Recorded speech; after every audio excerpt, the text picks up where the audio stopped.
doing well. In this section of my video, I will be going through the important topic of Gauss theorem, which is a topic of chapter number 2 NCERT for class 12.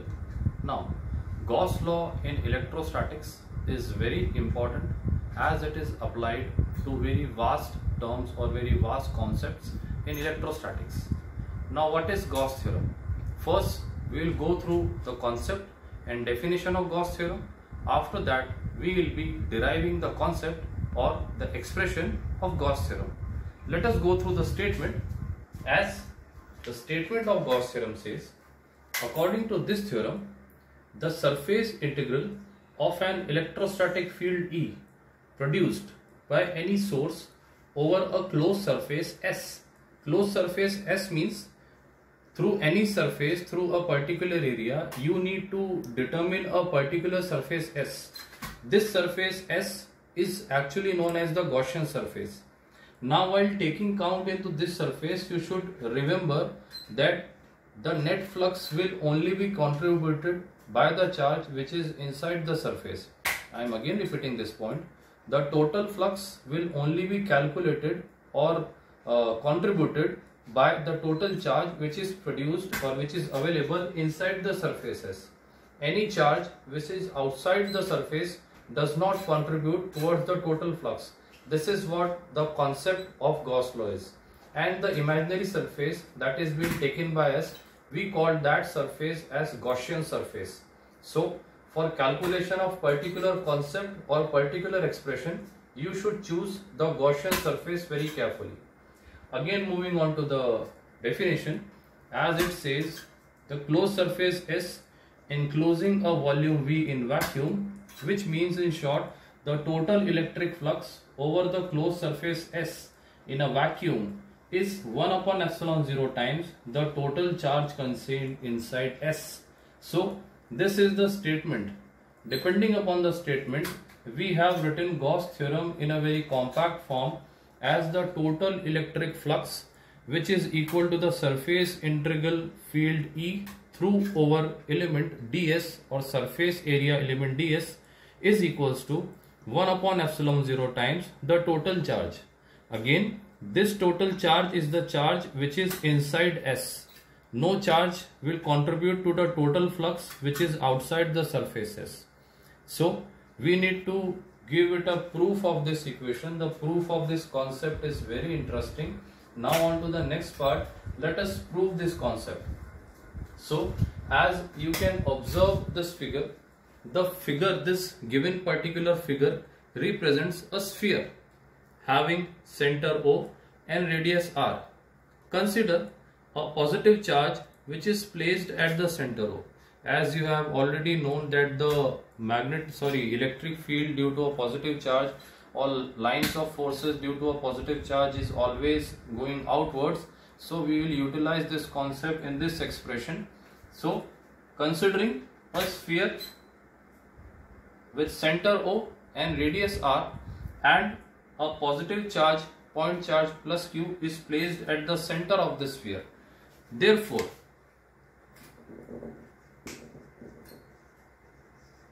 magnitude of field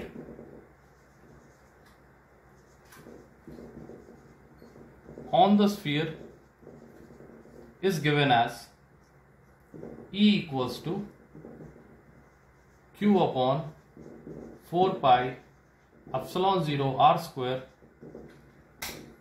Let this be equation number 1. Here R represents unit vector which is pointed from this positive charge through the surface of the sphere. This is the magnitude of electric field, and this electric field magnitude will remain constant at all points on the sphere.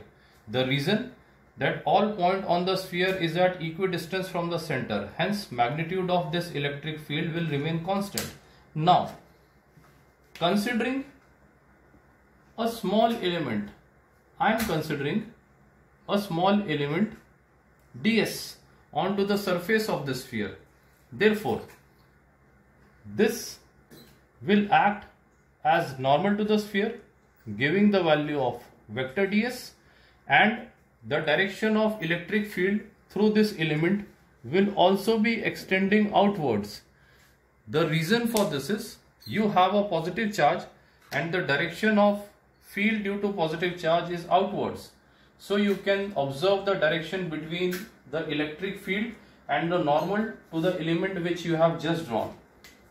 Therefore, from the concept of this element, this vector ds is represented as n dot ds. Let this be equation number 2.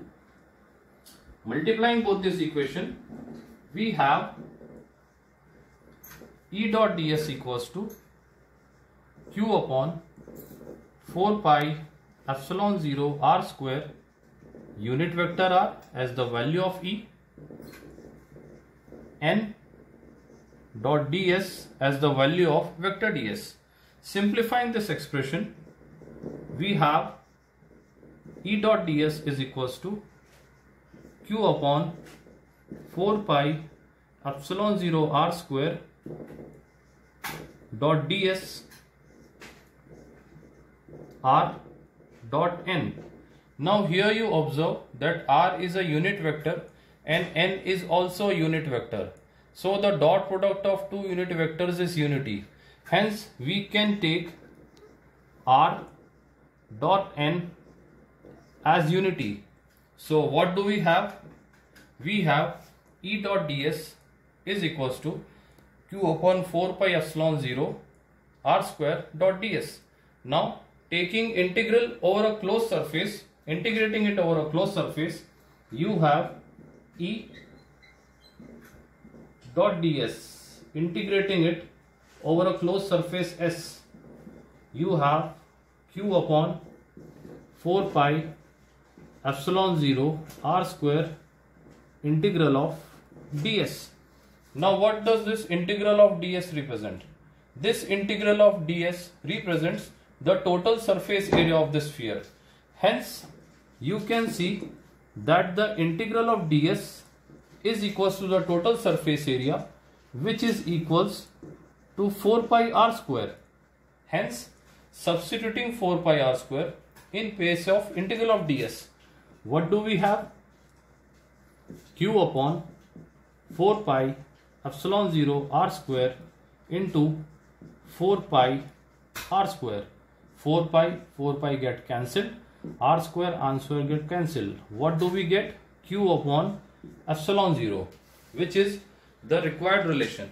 Hence you have integral of closed surface E dot ds is equals to q upon epsilon 0, which was actually the proof of the Gauss theorem.